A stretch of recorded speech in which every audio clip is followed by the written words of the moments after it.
Ladies and gentlemen, boys and girls, children of all ages, Daily Football Roundup proudly brings to you the best damn podcast in the world, the 12-ounce Curl Route Podcast.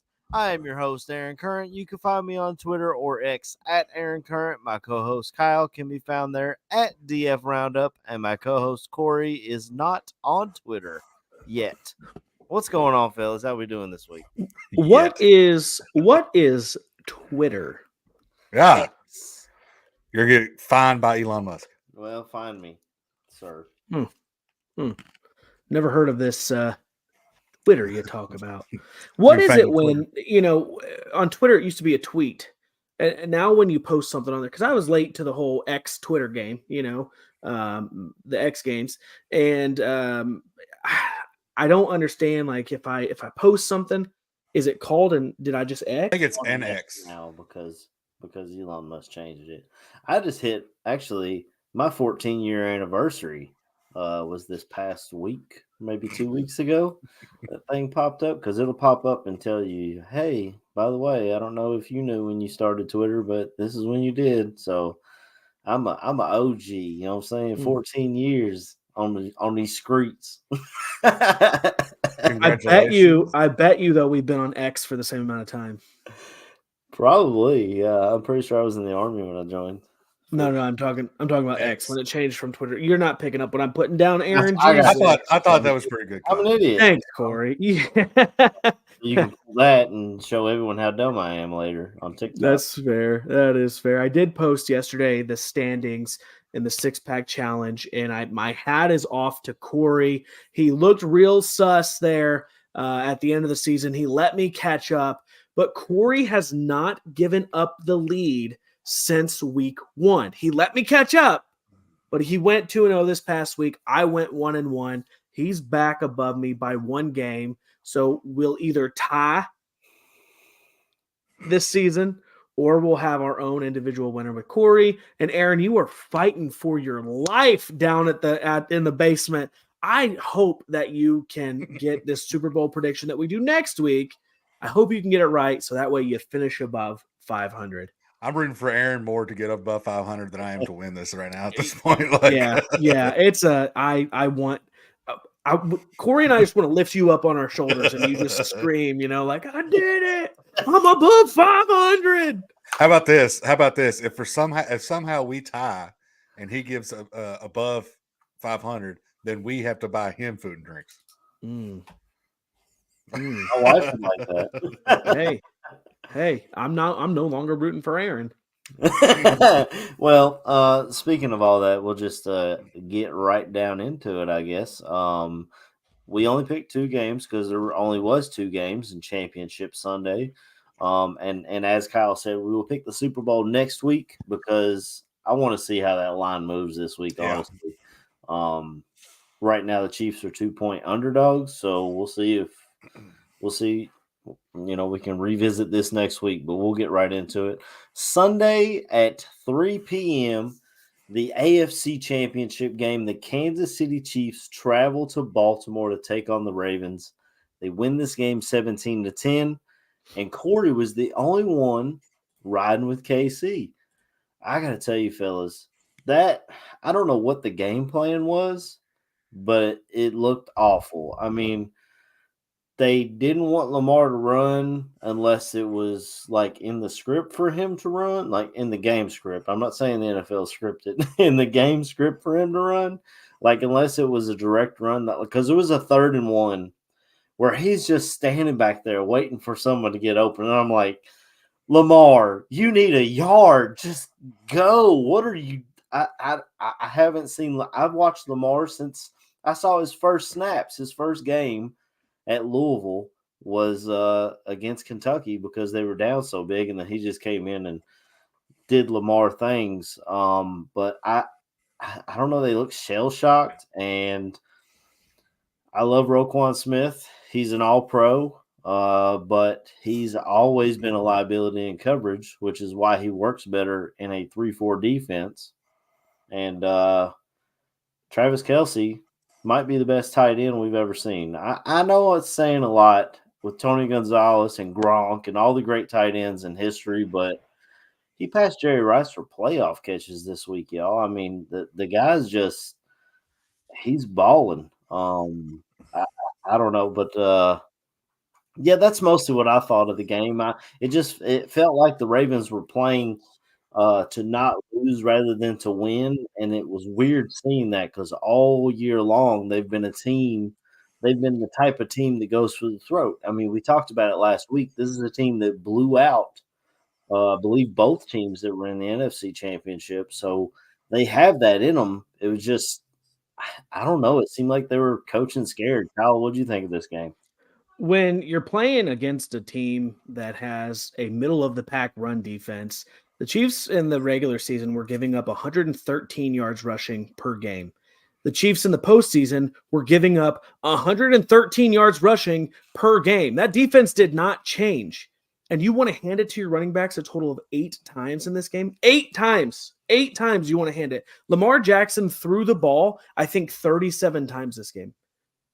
What are you doing? I mean, there was flashes, I'll tell you, where Lamar avoided and escaped the linebacker just by ducking and then moved around in the pocket and hit Zay Flowers for that touchdown. And I was like, wow, this is what an MVP looks like. But then from there, it was not good. I mean, for you to come out and be the best team, and I said it last week, to be the best team in the NFL, but not the best team in the NFL. And it was just nobody wants to see Kansas City in the Super Bowl again. I know I don't, but here we are. We get to see Travis Kelce and Patrick Mahomes and Taylor Swift, and it's Super Bowl Swifty 8. What are you talking about? Everyone's looking for this. Did you make that up, or have you heard that somewhere? Oh my god! I was thinking of it today. Oh my god, that was a good one. That was a really good one. Yeah. I mean, I don't know how Corey can hate the Chiefs. They are the carbon copy of what the Patriots were That's for why. most of his life. You just have the best quarterback in the league, and you can let players leave. Like next year, they're not going to be able to re-sign Chris Jones. He's going to go out to free agency and get a freaking bag like Javon Hargrave did last year. But you've still got Mahomes, and as long as you've got Mahomes, for all the shit we talk on here, and by the way, I don't know if you guys saw the video of him from the locker room. My guy's got a dad bod, so it may not show up under all the pads, but yeah, I mean, you got the best quarterback in the league, and it's I don't know how else to say it. I've been rooting against this team all year, and that's probably why I'm barely at 500. I mean, how many times did I pick against the Chiefs this year? Because what have we said every week? This Chiefs team is not as good as it has been in the past, blah, blah, blah. And all they do is come out and win, especially when the playoffs come. And the defensive coordinator for the Chiefs, shout out to you. I mean, he was coming with the pressure all day long. His corners held up. They made plays when they had to. Zay Flowers got caught up in the moment and got caught with a taunting call that made a lot of people upset, but it is what it is. I mean, it's not like you can say they got that call because we're in Kansas City, because you were in Baltimore. You know, you were at home. And then the fumble at the goal line was just a great play by that corner. I believe it was Snead that knocked it out. Just I don't know, man. I didn't expect it to go down. Like, so honestly, I didn't bet the game, but if I had, I would have bet the over for sure with those two offenses. I have no. Corey, what do you think about this one, man? For me, I don't get. I just watching the game, you could tell that I don't know if it was somebody telling Lamar not to run or what, but just when he was in the pocket and after he held the ball way too long every time. But just looking at the screen, he had 8 rushes for 54 yards. Just looking at the screen, if he would have taken off a little bit sooner, he would have had probably 15 carries for 200 yards. Just looking at the screen, not looking at what was actually open, that we couldn't see. Zay Flowers had probably the worst 30 seconds ever. The taunting call was bad. I know it's the rule. The taunting call is bad. I think that should only be if you're impeding somebody getting up. These are grown men in the AFC Championship. I think, let them have their fun, whatever. And then Snead just made one of the greatest plays I've seen in a championship. So for everybody to be slamming Zay Flowers, that's a little too much for me.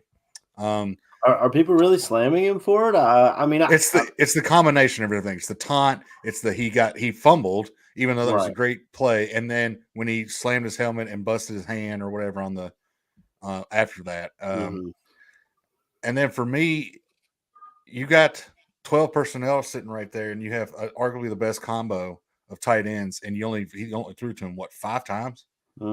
Yeah. And then I don't know if Mark Andrews was that hurt or not, but if nothing else, the one time he did try to throw the likely, it was into 3 people. Right. That's wearing a white jersey. So that's what got me too. The fumble from Lamar. The defensive end made a great play.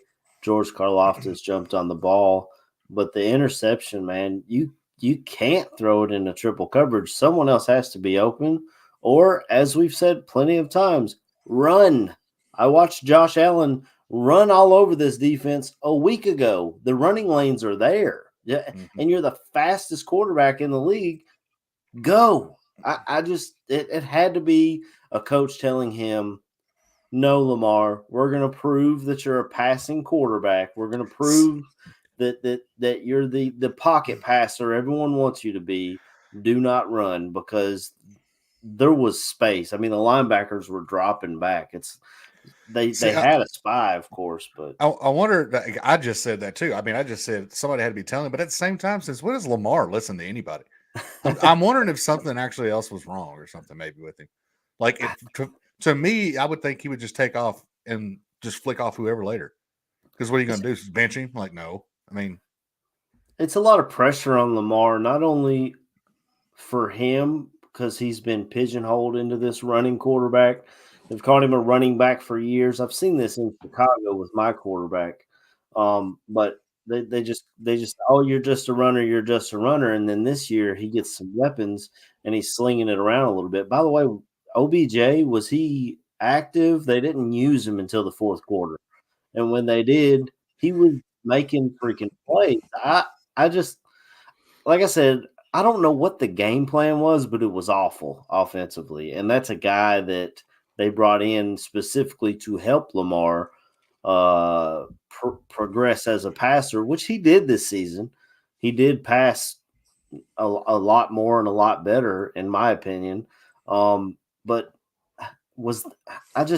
did you not have a backup plan? Okay, they're all falling back, and I'm assuming it was zone.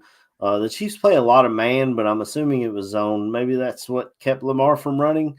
I don't know. I was really let down by the AFC Championship game. I expected fireworks, guys, and we got sparklers. Snakes and sparklers are the only kinds they like, I guess. I don't know. See, but for me, the Zay Flowers thing, right? So you're down by 10, you make a big play, and you're going to get up and flex on the corner. Like, throw the flag. For me, that's stupid. You're going to get up when you're down by 10, you just made a big catch, and flex on a dude in his face. Yeah, taunting, throw the flag, because we're so far gone from what traditional football used to be that after these guys chase Claypool, get a first down, and you're down by 20 and time's ticking out, or down by 7, and you're flexing about getting a first down. Get your ass back to the huddle and get back on the ball so you can get this snap going. It's just get off Kyle's lawn. It's just, I don't know. I just hate to look. see it, man. I think it was stupid too, but I think it's still a bad call. Yes, I can understand. I also think Zay Flowers and Chase Claypool, to me, is night and day. Chase Claypool is just a dumbass, and that was situational football. This was a huge play. It was, you didn't have to get up and rush or anything like that.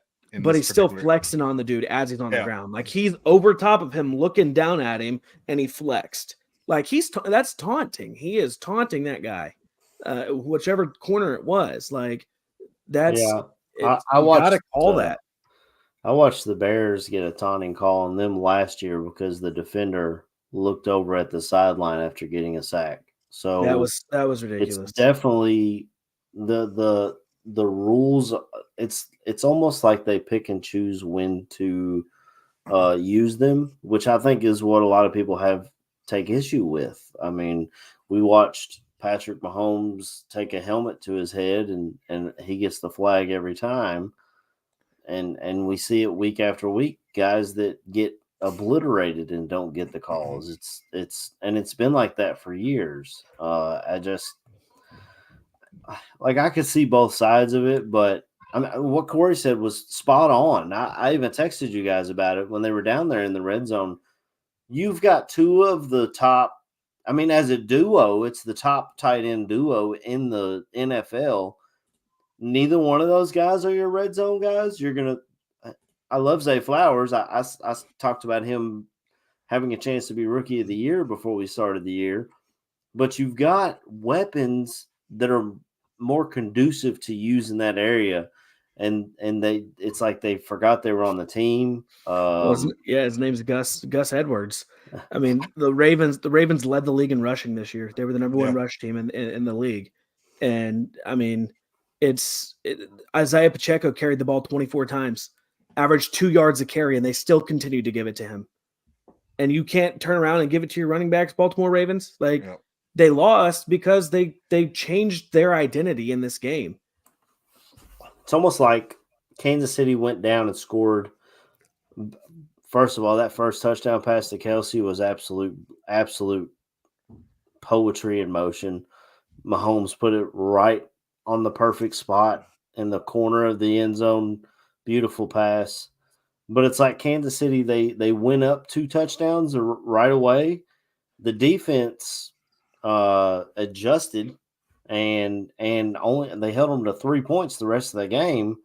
But it's like that moved the Ravens offense completely off what they've done all year long. And it doesn't make any sense. Like, we'll talk about it in the next game, but what gets you there? Why would you go away from it if it's gotten you all the way here? 23 yards by running backs for the Ravens. But they didn't go up by 2 touchdowns, though, Aaron. They went up. Their touchdown was matched by Baltimore in the first quarter. That's right. And then the Chiefs scored a touchdown and then a field goal right before half. And then from there, the Chiefs didn't score again. They only had 67 yards or something in the second half.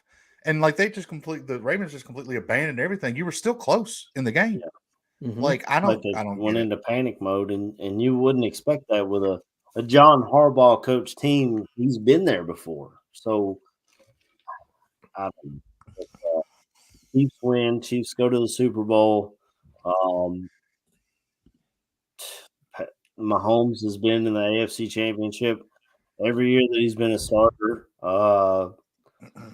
It's just dominance, and it feels almost to me like we saw it with Brady in New England, where you had other AFC teams that felt blocked. I mean, the Buffalo Bills had to deal with him in their own division. They finally get him out of the division, and oh yeah, here comes the next goat. Good luck dealing with him every year in the AFC playoffs.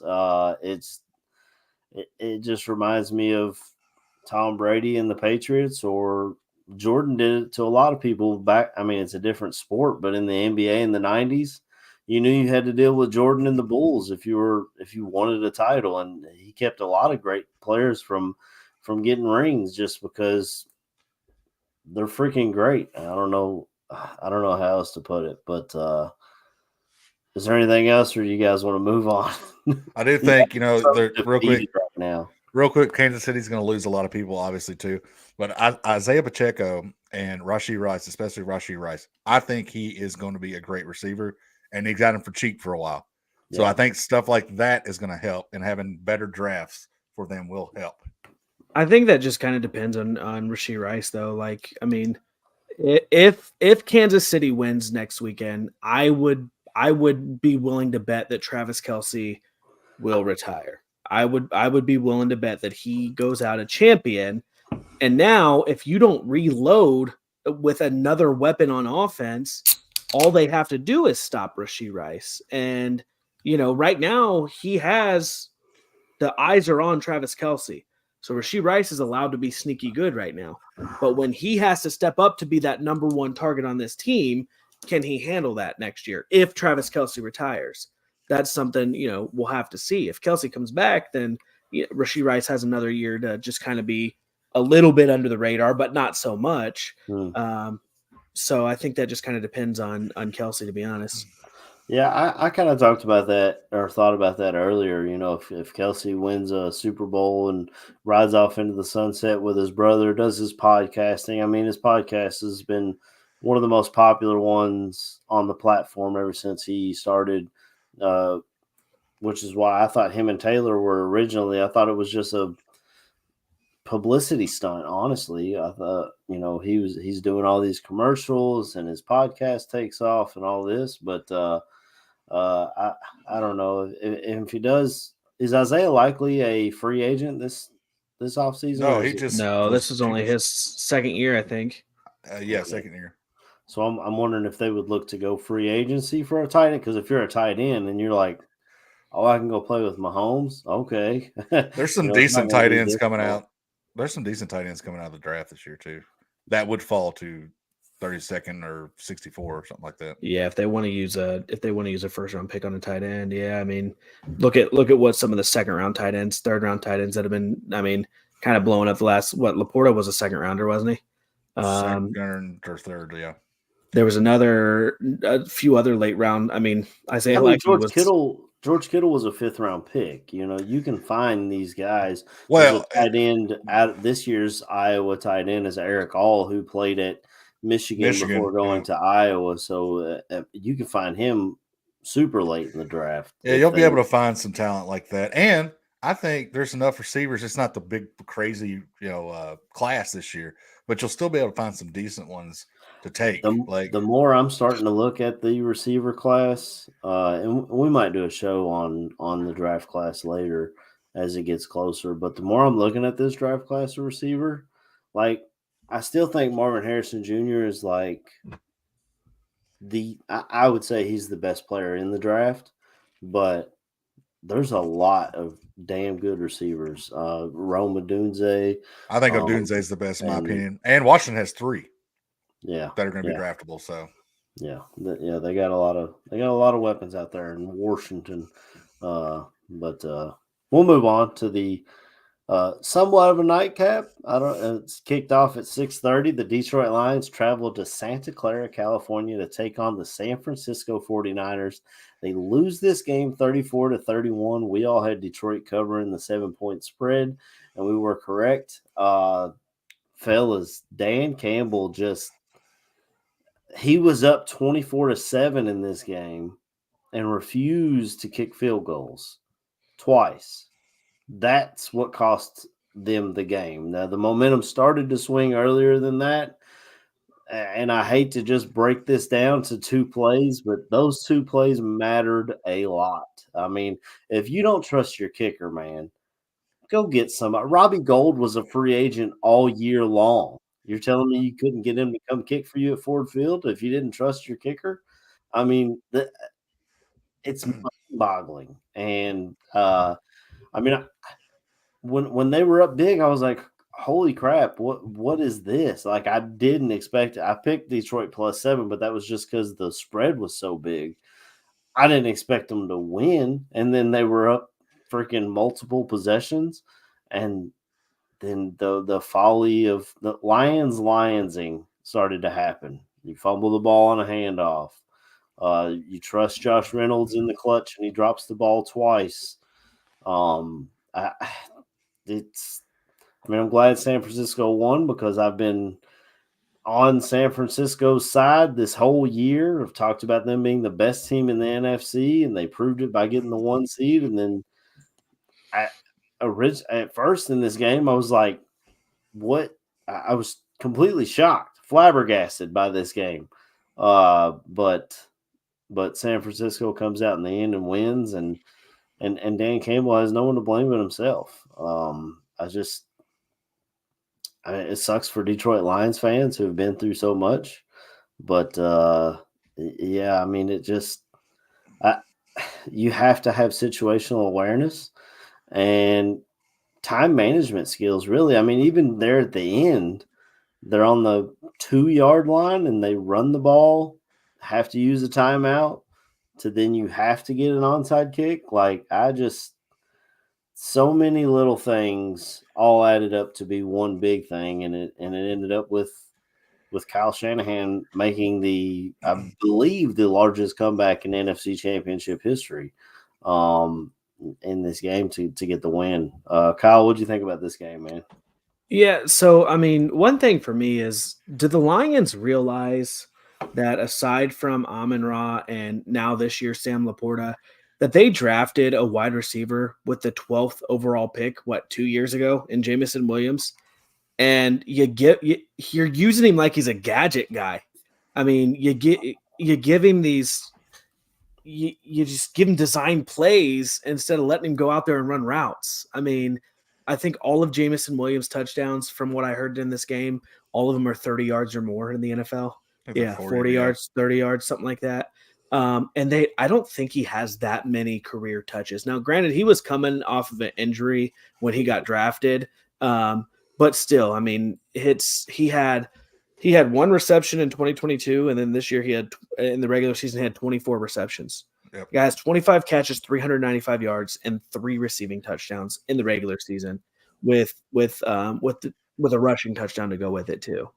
It's mind-boggling to me. Like, you got more weapons that you're not even using on top of St. Brown and Laporta and David Montgomery and Jahmyr Gibbs, but Dan Campbell, I mean, as lovable as he is for how aggressive he is, Dan Campbell is the reason they lost. I mean, when you choose to not kick at least a field goal and add points on top, that momentum swang and they missed the field goal. Well, San Francisco scored, and then they caused a fumble on Jahmyr Gibbs. But, I mean, you love it when he's aggressive and it works, but when he's aggressive and it doesn't work, he's the worst coach. But you gotta, and I know the analytics tell you, go for it or whatever, but you got to kick those field goals. You got to take those points anytime you can get points, especially against a team like San Francisco. Anytime you can get points, you got to take those. I thought the first one was more egregious than the second one, really, because San Francisco went down and kicked a field goal. I believe it was 10-24 at that time. And then you drive down the field and you are in position to kick a field goal and at least match what they did and really try and keep the momentum. And you didn't. And yeah, I mean, it's hard for me to fault him because that's what got him here. I mean, we saw week 1, they faked a punt in their own territory against the Chiefs to really put that game away.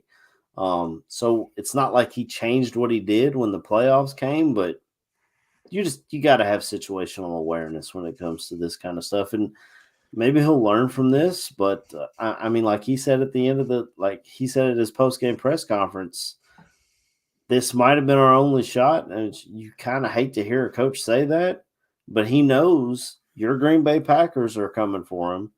And my Chicago Bears might be. I mean, our defense, the Bears should have swept this team. Why are you laughing, Kyle? We had a double-digit lead in both the fourth quarters against the Detroit Lions. We may not be able to figure it out against the Packers. We had it figured out against the Lions. Who's the quarterback next year for the Bears, Aaron? I don't know. Probably Caleb Williams, the way it's looking. Yuck. I'm sorry. I'm sorry. I just can't. I mean, until telling me he's generational. I don't know. I mean, I'm sure Ryan Leaf was generational too, and I'm sure Tim Couch was generational as well, and I'm sure Jamarcus Russell was generational, and I'm sure you've got all these. Yeah, sure, you've got these generational talents, but if they don't have the personality and the hard work and the ethic and all this other stuff to put into it, it doesn't matter what talent you have. Well, hopefully the Bears will do their homework and keep Justin Fields. Yep. I'm a Fields guy. You're preaching to the choir. I've got a signed football from Justin Fields back there. I love Justin Fields. I loved him in the draft. You keep Fields, you trade out a number 1, you continue to build an already young roster that you have, and you build around a franchise quarterback that you already have. Well, I don't want to make this show about my team, but both of the teams in this Super Bowl are showing you the 2 different ways to build a team. You can shoot for the stars at quarterback and hope to hit something, or you can build around Mr. Irrelevant and build your team that way. I think it comes down to money though. Quarterbacks are going to make $50-60 million a year, and that's what Justin's going to be asking for in 2 years. But the 49ers lucked into their situation. They shot for the stars with Trey Lance. They shot for the stars and they missed. And then they happened to get Brock Purdy with the last pick in the draft, and he happened to come in and start playing lights out. They are still, I mean, I don't know how much they were paying Jimmy G this year because I think Jimmy G's contract was actually over. I don't think they cut him, right? But I mean, they were out multiple first-round picks that they didn't get to use to build their roster with Trey Lance moving on. Yeah. Yeah, and your guy Chase Young didn't look too good out there either. He might get benched. They're saying for the Super Bowl. So yeah, I saw that too. I don't know if they'll straight up bench him. But, go ahead, Corey. You need to only play him on third down. All right. So if you're going to be aggressive all year, then be aggressive all year. I'm not going to fault Dan Campbell. I'm actually going to fault him for kicking that first field goal because he always goes for it. Now, on the second one, Michael Badgley for his career is 37 from 48 from 40 to 49. That was going to be a 48-yarder. He's only kicked 7 field goals this year, period. So I don't blame him for not trusting. And on that same play or on that same one, instead of kicking a 48-yarder, Reynolds dropped the ball. Reynolds has had an amazing past 3 weeks, and then he just drops the ball. He just forgets how to catch the ball. He turns in MBS. So the only thing that I'm going to really fault Dan Campbell for is on that last drive. Don't run the ball on third down, throw it into the end zone, then run it on fourth down, because if you do that and you don't get it, they're stuck on the one and you have 3 timeouts and Brock Purdy against to close maybe a 60 or something. But if they wouldn't have gotten it though, they're still down by 10. We got lucky that this cover even hit. I mean, if they would have went for the field goal at the end of that game to make it to go down by 7, the fact that he went for it on fourth down, because that touchdown to Jamison Williams was a who caught that touchdown? Jamison Williams did in the back of the end zone, right? Yeah. They were down by 10 when they caught that touchdown with 50-some seconds left. So they had to get I guess I'm remembering it wrong because they ended up I don't know. Because you could have still maybe caused a safety or something and it had been an 8-point game then at that time. Sure. I thought it was different. I thought it was 7 at that time. But that's the only thing I'm going to fault Dan Campbell for. Your point remains is he ran the ball and burned a timeout. And because you automatically had to go for the onside kick once you burn that timeout. Yeah. If you'd done it the other way, you'd had them pinned on the one and had all 3 timeouts. Mm-hmm. Yeah. But and again, we talked about Sam Laporta. Did he do anything in this game? Yeah, he had a red zone game actually. He had 9 catches for 90. Yeah. He was targeted 13 times. I don't know. I was so upset at the start of this game. I wasn't paying attention to who was making the plays. Honestly, I was just, as I said, flabbergasted. I was in shock at the way they were beating down the 49ers. Did not expect it, but what a storyline we could have had though with the first game that started our season could have been the last game to end it too. A bookend, yeah, and I mean it just goes to show you that the NFL scriptwriters are willing to change things last minute. Vince McMahon, they tore up the script and they rewrote it this past week. They had to change it from the red and purple. They couldn't let the Ravens get in, so they fixed that real quick. Yeah, this is a very ugly color scheme Super Bowl. It was 4 years ago. It was 4 years ago, and it is this year again. Who's the? I guess San Fran would be the home team because San Fran's the away team. Ooh, they get to wear that all white. It's the AFC. AFC is the home team this year. Patrick Mahomes is 1-1 when he's wearing red, and he's 1-0 when he's wearing white. So it's a toss-up. It's a toss-up. We don't know what's going to happen. Well, I've been in the weeds today, looking at prop bets. They don't have them available yet, but I've been looking at the consistency of coin tosses, how they've been going over them. I'm an addict. I think I need to call 1-800-GAMBLER, but probably not going to do it. My lesson is at halftime, cash your bets up. That sucked. Yeah, but that was tough. why would you when they're up so much though? You know, it's Because at halftime I could have tripled my money. That's why.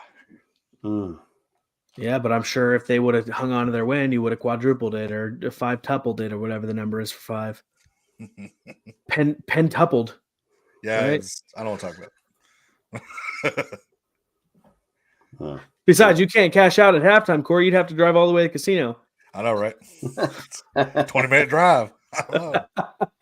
By the time you get there is no cash out option. Better not hit a stoplight. Is there anything else on this one, or you guys want to move on to our coaching carousel? Yeah, I mean, I think we're going to cover enough of these two teams next week. San Francisco and Kansas City next week when we do our 1-pack challenge, this 6-pack challenge Super Bowl weekend. So yeah, no. Well, we're on to Detroit, onto the coaching carousel. But go ahead, Aaron. Go ahead, bring us in. Yeah. Well, I just added to the one from last week. So this week the hirings that we saw happen, the Atlanta Falcons hired Raheem Morris, the LA Rams defensive coordinator, and the Carolina Panthers, I thought it was shocking, hired Dave Canellis, the Tampa Bay offensive coordinator. I guess they saw the work he did with Baker and said, come down here and see what you can do with our boy Bryce. Or maybe he's the only one that would took the job. I'm not sure what. I was, again, shocked. We still have 2 openings, Washington and Seattle. And I thought Seattle was just done. Yes. Yeah, that was Seattle hired the Ravens DC Mike McDaniel. Mike McDaniel. Oh, McDonald. McDonald, yeah. They hired Ronald. Let me add that in here then, because that's breaking news here on the 12-ounce Girl Route podcast. Just after that performance, they might have got him for cheaper against the Ravens. That was. So I mean, what are the were you guys shocked by Dave Canales as well, or? Yeah, I think that you might be right. He might be the only person to take the job. Like, I don't know who they interviewed at all this year, or for this coaching job, but I can't imagine there'd be that many people. The risk reward, especially for like a Vrabel or a Belichick, to work for a Tepper. Yeah, but I mean, there's 32 NFL head coaches in the world. Yeah, right. I'm sure that there's more than one person in the NFL who is going to take that job. I thought Carolina would be the last position to be filled. I thought that would have been dead last. I want to make sure I'm not going to get this job or that job before I settle for Carolina, because you don't know what you're going into. But I mean, they did hire. We talked about him last week, Dan Morgan, as their general manager. So, I mean, there's guys who were born and bred Carolina Panthers in that organization who are still sticking around, and I think the same thing happened in Washington with Snyder and stuff too. I mean, people were sticking around and everything as well. It doesn't mean it's not a bad atmosphere, but there's only 32 NFL head coaches. So I'm sure there's multiple people who were willing to take that job. I think the most surprising thing, and we even talked about it last week. I said it last week. I said Ben Johnson or Bobby Slowick, one of those two were going to be a head coach, and no, they're both staying as the offensive coordinator for their teams. And it's been a wild head coaching carousel this year. The biggest thing I've heard from Ben Johnson is that his asking price is really high. I mean, if he's asking for $15 million, Jim Harbaugh got $16 million from the LA Chargers. That's a guy who just won a national championship at Michigan, took the 49ers to the Super Bowl, made Stanford win a bunch of games. So he comes with the ability to ask for that. Whereas, he's got a resume. Right, that's the word I was looking for. Whereas Ben Johnson, yes, you've done great with Goff, but and he says he wanted to stick around to win the Lombardi, which kudos to him that he has that goal set for himself because he could have taken any of these jobs, I think.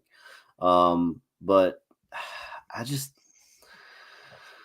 I guess those jobs will still be there. I mean, we get this coaching carousel every year, so something will, I don't know. Go ahead, Corey. I think Ben Johnson, yeah, I mean, why not ask for that?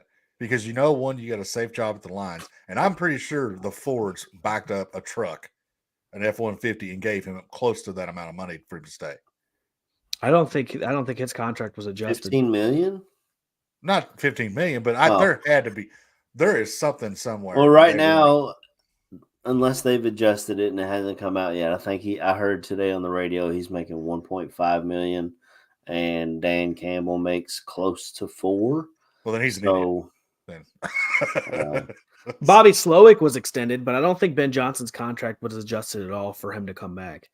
I think that maybe he looked at the two organizations and said, there's not really a quarterback at any of these places. Maybe I want to wait a year to go somewhere that maybe has a quarterback, potentially, right? I feel like if I was either of these, I mean, Bobby Slowick, this was his first year calling plays, so I can understand him wanting to stick around and get a little more seasoning in that before moving on to be a head coach somewhere.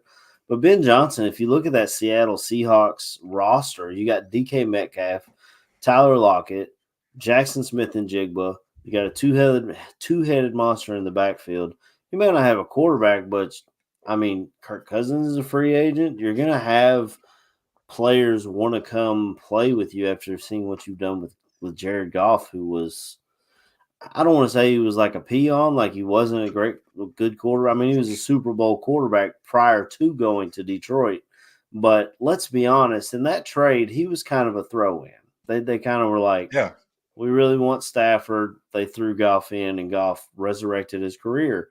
And I loved seeing, speaking of Dan Campbell, the interaction with him and Jared Goff.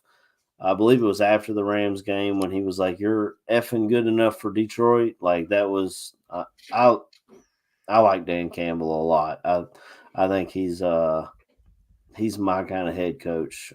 He could motivate me to run through a brick wall, and he just hopefully he learns from this NFC championship and learns to take care of the clock a little better and do a couple. I mean, I think they'll be back at it. I mean, I don't know, but not only those two guys staying put, but we talked about it a little bit earlier. Odd man out right now. Bill Belichick, possibly the greatest coach of all time, and Mike Vrabel, who had the Tennessee Titans as a 1 seed, winning a bunch of ball games in Nashville. They're both sitting at home doing nothing. I'm shocked that Belichick didn't get the Atlanta job. He seemed like a shoe-in for it. I believe we talked about it last week. Corey, what do you think your guy Bill's going to end up doing this year? Well, I know he wants that record. He wants Shula's record. So I don't know. I do think he's asking for too much management, no matter where he goes, because, I mean, you had it in one place, you're going to want it the other place too. Especially if you have to fix anything. Him being the odd man out is not as surprising to me as Mike Vrabel, as Mike Vrabel. But at the same time, I can see Mike Vrabel taking a year off because he's still young. And then he maybe does the Mike McCarthy thing and maybe joins a couple panels or something like that. And then we see him next year with an opening. I could see Mike Vrabel being one of those guys that you see on TV that he could draw you in and keep you entertained. I don't see that with Bill. I don't think Belichick's going on Fox Sports 1 or Football Night in America or anything before Sunday Night Football. I mean, we did say this though. Belichick and Saban would be a hell of a podcast. I think they broke down football. That would be amazing. Yeah, they would need video and breaking down all 22. Or I think it'd be better of a podcast for them not to even talk about football. You know, talk about fishing or something. Talk about what? Yeah, I mean, you got two of the greatest minds in football to ever, do it. you don't really know their personality outside the game. Bill Belichick seems like an asshole, but I bet you he's probably an all right guy. He's just down to business. Same thing with Nick Saban, and they have these high expectations and everything, and that's why they're proven winners. But guarantee you get them on a podcast sipping some tea and just talking about whatever they want to talk about, and that's probably some D plus average television. D plus. Whatever, I download it. That'd be awesome. Well, Kyle, I know you talked about possibly what you wanted to see with Mike Vrabel was, hey, if you're not going to coach, well, I'll just let you tell it. What you want to do with Mike Vrabel? Yeah, I mean, so for me, if my dream scenario, right? My dream scenario, which was ended today, was Vrabel doesn't get a head coaching job, and his first offensive coordinator in Tennessee was LaFleur. So hey, come on over to Green Bay and be the defensive coordinator. But now for Vrabel, it's do you want the Commander's position? Because we could talk about who we think is going to be the head coach of Washington and kind of how that's going to play out. But I don't think Vrabel really fits in Washington. Not after they moved Montez Sweat, not after they moved Chase Young, and they've started piecing away that defense. But I could see Vrabel taking a year off, take a year off from football, kind of do what Mike McCarthy did. And hey, Ryan Day, the pressure's on now, especially with how many people they brought in. Bill O'Brien on the offense. They've got a lot of transfers, a lot of big. They got all of the Alabama transfers, didn't they? It seemed like it, yeah. And they've got a lot of guys coming back too. So it's hey, the pressure's on over here at Ryan Day. Mike Vrabel's never coached, been a head coach at the college level, so we don't know how his recruiting and everything would be. But there's got to be another position. I mean, 6 or 7 head coach positions open up next year too. Mm-hmm. You didn't get your pick of the one this year. Well, guess what? There's one next year, Mike Vrabel, for you, and I'm sure you're going to be a hot commodity then as well. Yeah, Ben Johnson's just holding out for the Bears job. That's what he's doing. He's going to. Although I'd rather have Bobby Slowick. That's just me. I don't know. It's a personal preference. But I mean, speaking of the Washington Commanders job, unless you guys want to talk more about Bill and Mike, I think we kind of covered it pretty well. Maybe they get a job, maybe they don't, but that's the only current opening right now. So Washington Commanders head coach. I don't even know who they've been interviewing. Do you guys know, or do you have a list? Or I haven't heard anything.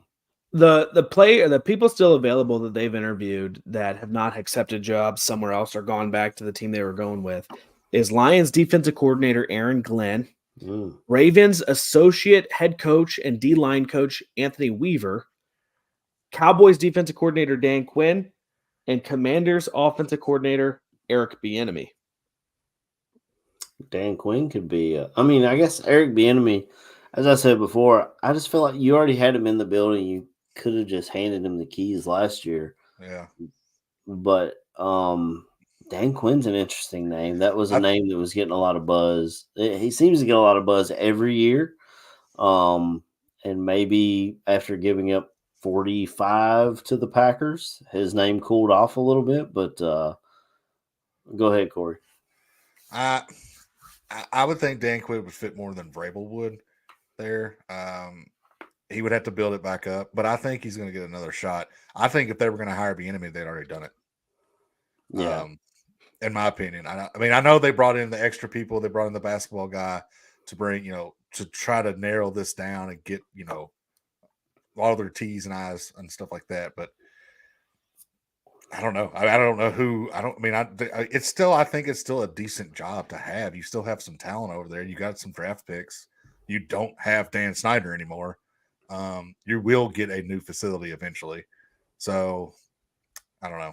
Are they building a new stadium? Because they've got one of the worst stadiums in the entire NFL. Is that a part of the reason why they brought in new ownership? I mean, I guess Snyder was kind of forced out, wasn't he? The DMV or wherever it is actually they refuse to work with Dan Snyder. They basically said, we will not build you another stadium, which billionaires, they had the railing falling off. Yeah, I know.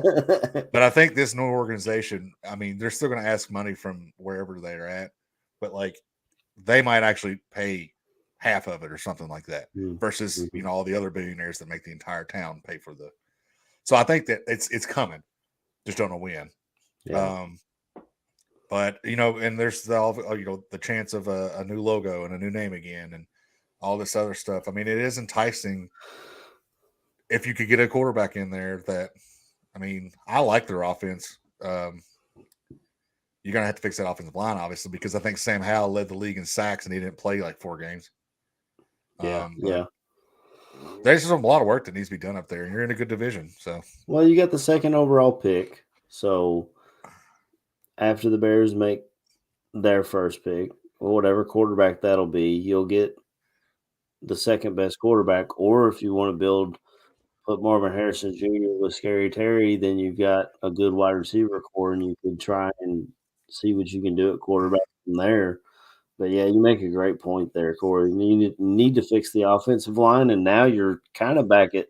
I mean, you still got really good defensive tackles, Jonathan Allen and Deron Payne, but you got rid of both your edge rushers. I'm a big fan of Benjamin St. Juste, who's a corner that they have out there that they use a lot, but I don't know if he's like. I mean, he's not Darrell Revis or Jair Alexander, but he's a pretty daggone good corner. But I'm just trying to think of the pieces that they would have in Washington for a head coach to. well, the other thing too that would make the Commanders enticing is they lead the league in cap space. They have $74 million. So you could probably entice a few decent free agents to come in, maybe a quarterback to come in, maybe a couple offensive linemen. I think really, I mean, for me, it's we can look at the offseason all we want. I mean, so few quick things is, wouldn't it be funny if the Commanders draft Drake May and Drake May comes in and takes over for Sam Howell like he did in North Carolina when Sam Howell left? Our guy Powell texted me about that. He was like, "Man, if they end up with Drake May, yeah. I just think that, like, with the way that they're doing their head coaching interviews and stuff like that, like the Bieniemy one for me, I don't know if it was more of a head coach interview or more of a, hey, if we go defensive head coach, we need to know that you're going to stay in the building and call this offense for us. We like you, we want to keep you around, and we want you to run our offense. But if they go offensive head coach, which there's not a lot of options available right now, then what do? For me, I look at when John Lynch was hired by the San Francisco 49ers. It shocked the football world, right? It was all hush hush. Nobody even knew he was interviewing. And then boom, it popped up on your phone that he got hired. Well, Adam Peters just is the new general manager in Washington, came to San Francisco. There's a few names on that San Francisco coaching staff that kind of pique my interest a little bit. The first one being the associate head coach, Anthony Lynn, who's been a head coach in the NFL. He's with the Chargers. Exactly. The next one for me is going to be, I believe, their passing game coordinator and their quarterback coach, Clint Kubiak, who could be a hot name as well because, hey, Dad, I need a little bit of advice from you. And it's just, you come from the Shanahan tree, but you're a Kubiak. So you're coming from that Kubiak tree too. And it's just, I think they kind of, I mean, Shanahan, the whole big tree that's branched out now of the whole NFL really all started in Washington with Mike. He had Kyle under him and McVay under him and LaFleur under him and McDaniel under him and Bobby Slay. I mean, that tree just continues to grow and grow, and it all started there in Washington. Was Gary Kubiak out there with him as well? I don't think so. Gary Kubiak was the backup quarterback for the Broncos. I read a little bit about him today, but he was a backup quarterback for the longest time with the Broncos. He didn't spend any time there. He was the Broncos offensive coordinator in 2003 to 2000. Well, he coached there from 95 to 2002, which I would imagine Shanahan would have been there at that time too. In Denver. So really, Kubiak comes from the Shanahan coaching tree as well. Daddy Kubiak. Now, I don't know about Clint, but I just think that I think that would be like, it's probably unlikely to happen that Lynn or Kubiak end up as the head coach for Washington, but there's not a lot of noise coming out of Washington, and they could be keeping things very quiet, very on the DL, and very hush hush, and we could see a surprise, as the head coach. Yeah, just keeping everything close to the vest. And what are any of these other teams starting to? I mean, I guess they're starting to build their coordinator positions and stuff like that. Because I know Liam Cohen's getting interviews all over the NFL. I get that update from Kentucky fans. The Chicago Bears hired Shane Waldron as their offensive coordinator. They hired Eric Washington as their defensive coordinator, who was a defensive line coach under Lovie Smith when he was there. So he runs the same Tampa 2 type system. And if there was the worst part of that defense before Montez Sweat got there was the D line. We just couldn't get any pressure on anybody. So I think he's going to try and fix that. And Kyle, you mentioned before we got on the air today that your defensive coordinator for next year is the former head coach of Boston College. Do you know anything about him, or I hadn't even heard the name until I saw the news pop up that Boston College would be looking for another head coach. Yeah, I learned a lot about Jeff Hafley today when I Wikipedia'd him after he signed with the Green Bay Packers, and I didn't know that he actually spent a season in with the Buckeyes as their co-defensive coordinator. So he actually went from Ohio State to Boston College, where he was kind of, I don't know how good you can be at Boston College, but he didn't have a winning record, which is all right. But he was in San Francisco with LaFleur, I believe. It has ties to the coaching staff that's already there. So he's been around the NFL. Yeah, he was the defensive back coach for San Francisco from 2016 to 2018. Then went to Ohio State, then went to Boston College. So he knows LaFleur, and there's other guys on that coaching staff that he's coached with before too. So I think this is just more of a, hey, I know you, you know me. We're a happy family with a great big hug and a kiss from me to you. Won't you say I love you too? I think that's how that song goes. Anyway, he thinks as if he doesn't have a little girl. Yeah. Okay, I haven't watched Barney in a long, long time. I don't even know if he's still on. I might need to kick it back on. But I think that's just a comfortability type thing. Like, I know that this guy's a good coach. He's a head coach in the NCAA for an ACC team. I think the Boston College is ACC. Mm-hmm. So it's not every day you see a head coach from NCAA go to the NFL as a coordinator either. Yeah, that's true. I don't know anything about him. I know Boston College, it's difficult to recruit there because they have really high academic standards, and it's not like they have a pipeline in their backyard. You know what I mean? Massachusetts isn't really known for its high school football, but obviously former head coach, so he's going to be able to call his plays on defense and hopefully get those guys in check. I mean, if he's a secondary coach, maybe Jair Alexander sticks around, or I don't know. I'm just trying to throw shit at the wall and see if it sticks. Honestly, I don't know anything about the guy. There's still a lot of coaching changes to happen, especially with McDonald getting hired in Baltimore. You know that it's in Seattle. You know he's going to take some of that Baltimore staff with him. Jim Harbaugh's already taken Baltimore staff with him from his brother, or John. John's taken from Jim. They pass coaches back and forth. Exactly. Yeah. So, you're going to see these guys who are getting hired continue to bring in guys that they've worked with in the past and stuff too. So the coaching from the lower levels isn't going to be done. These staff changes isn't going to be done for another probably 2 or 3 weeks. And for all we know, Washington could be holding out to hire a coach off of the Niners or the Kansas City coaching staff.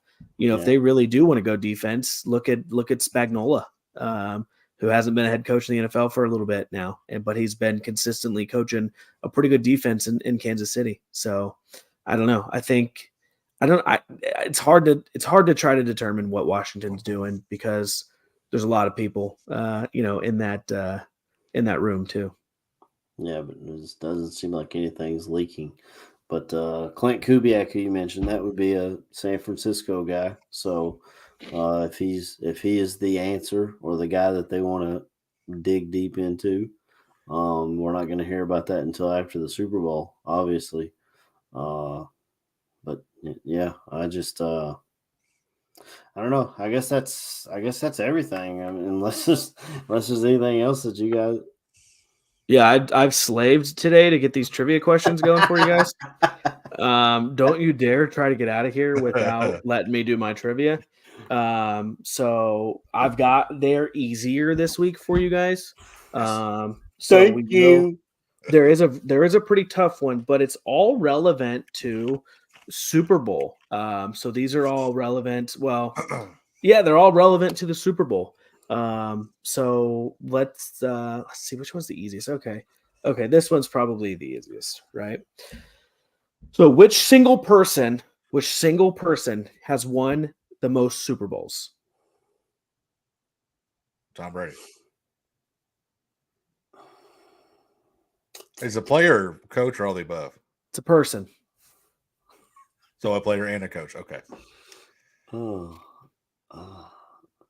A player and a coach. Now I'm he never played in the NFL. Okay, so a coach. Is it? He's got 8. Belichick has 7. Belichick doesn't have 7. He has 6. I thought he had one with somebody else. He does not have 6, Aaron. He does have 6 as a head coach. That's correct. Oh. It has to be Belichick then, I guess. Yeah. It's Belichick. He has 8. Yeah. Because I remember as an assistant or something. Yeah. He won 2 with the Giants as an assistant coach. Oh. So Belichick has the most Super Bowls won in the NFL with 8. Learn something new every day. You're welcome. So that was the easy question. Right. So I thought it was a player. That's why I got it wrong. This one, that's why I said person. This one will be easy once I give you some hints on this one. But who is the most recent player to win back-to-back Super Bowls? Win back-to-back Super Bowls. He's a running back. Is it LaShawn McCoy? No. God. LaShawn McCoy. It's LaShawn McCoy. Okay. I didn't even have to give you hints. It was LaShawn McCoy. He won it with who, Aaron? Do you know? The Eagles and the Chiefs. Nope, not the Eagles. Buccaneers. The Bucks and the Chiefs. Yeah. And he didn't take a single snap in either Super Bowl. That's one way to get a ring. That's shady. Won back-to-back Super Bowls. Now, this one, I guarantee you that you're probably – I don't know that you're going to get this one. But this is level hard level, right? Right now you guys are tied 1-1, so this is the tiebreaker. Who is the only, as of today, not a week and a half from now, but who is the only Mr. Irrelevant to win a Super Bowl? Ryan Suckup. Okay. Let's go. Tiebreaker broken. It is Ryan Suckup. Kicker, Ryan Suckup. Kicker, Ryan Suckup did it in 2020. Right. Tampa Bay Buccaneers. Wow. So Corey must have been studying Mr. Irrelevance today. Nope. Watched a lot of South Carolina football back in the day. Okay. Watched a lot of Tom Brady down in Tampa Bay as well, right? Yep. Tampa Bay. The only other Mr. Irrelevant that I know besides Brock Purdy is Ryan Suckup. Because I remember even one game against us against Kentucky, he kicked like 7 field goals or some bullshit. I was like, man, he's going to be a first round pick. And then he was Mr. Irrelevant. Yeah.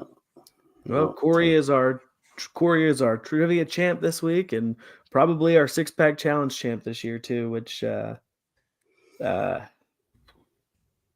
going to be tough for me to swallow when that happens. Well, yeah, I tried to find a line for the Pro Bowl to throw it in there to give us another game. It's so, I mean, it doesn't exist. So I read Pro Football Talk, and every time I get on there for the past 3 days, it's been this player is replacing this player in the Pro Bowl, and this player is replacing this player in the Pro Bowl, and it's a popularity contest anyway when these guys get voted in.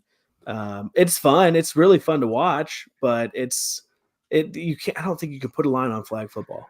I got one for you, Kyle. Okay. In that draft, who was the number 1 overall pick when Ryan Suckup was Mr. Irrelevant? I don't even know what year he was drafted. Was it 2016? 2009. Ooh, 2009. So, is it a quarterback? It is a quarterback. Am I wrong for thinking Bradford? Was Bradford 08? It is not Bradford. Was it Stafford? It was Stafford. It was Matt Stafford. Okay. Was Bradford the year before? I think so. Either the year before or 2 years before. Because I get lost. I mean, sometimes when I get on Wikipedia and look at some of these drafts, I get lost with just like trades that have happened, and like you go down a rabbit hole and you wind up in some wild places. You start with one guy, and then it's like, what is that thing? The Fifth Degree of Kevin Bacon? Oh, Bradford was 2010. Oh, a year after. He was after Stafford? It was Bradford 1, and then Ndamukong number 2. And He Gerald fizzled McCoy out. number 3, and then Trent Williamson number Injuries, 4. really. God dang. Really I remember when the Eagles traded Bradford for a first-round pick to Minnesota Yeah. Oh, Minnesota. because Minnesota's quarterback tore their ACL or something. But I don't even know who their quarterback was at the time. Was it McNabb? No. I don't even know who it was. You could say any name, and I'd say, "Yep, absolutely." Sure. I have no idea. Was it Tavares Jackson? Was it Joe Webb? That's that. Oh, that was it Christian Ponder? Maybe. That's something to ponder. That is something to ponder. So I was looking at the Pro Bowl games though, and they have one that's a precision throwing. Why don't they do one that's just like a cannon? I just want to see Josh Allen just chuck it as far as he freaking can. Like, I don't. Like just do like They a shot used to- version. They used to do that. They used the skills competition back in the day because our boy Big Bad Brad was actually, it popped up on my TikTok the other day, and he's throwing it 60 yards downfield against guys like Flutie and Bledsoe and all these other guys. By the way, the quarterback that tore his ACL in Minnesota was Teddy Two Gloves, and then they proceeded to trade for Sam Bradford. He tore more than his ACL. He tore all that shit in Yeah, his he leg. did. Huh? A first round pick in 2017, which was used to select Derek Barnett, and a conditional 4th round pick in the 2018 NFL draft. Just in case you were wondering. Well, I totally I was. I was gonna stay up tonight and wonder who they traded for and who to get. Well, it was picked. The 4th round pick was number 130, and that pick was Josh Sweat. So, dang, Derek Barnett and Josh Sweat for Sam Bradford. Derek Barnett, who just got cut by the Eagles this year and went to the Buccaneers. I don't know. I'm not sure. Because I was looking at him because I was when the Bears needed pass rush. I was like, what the fuck? What's Derek Barnett doing? He's the Texans. Texans. Yeah, I knew it was. I don't know. Mm-hmm. Anyway, like, comment, subscribe to Daily Football Roundups YouTube. It'll tell you when we go live, but we do go live every Wednesday at 9 p.m. Eastern Standard Time. And if you can't catch us live, you can catch us the day after on Spotify app or the iHeartRadio app and leave us a little review. We appreciate it. 5 stars, if you would, please. But share this with your friends if they like football, or even if they like a little bit of trivia. Maybe they'll come in and join the chat and answer the questions faster than me and Corey. Because I was definitely stumped. I would have never. I could have never picked Ryan Suckup, but yeah, it is what it is. But until next week, Corey, you can tell them. Bye.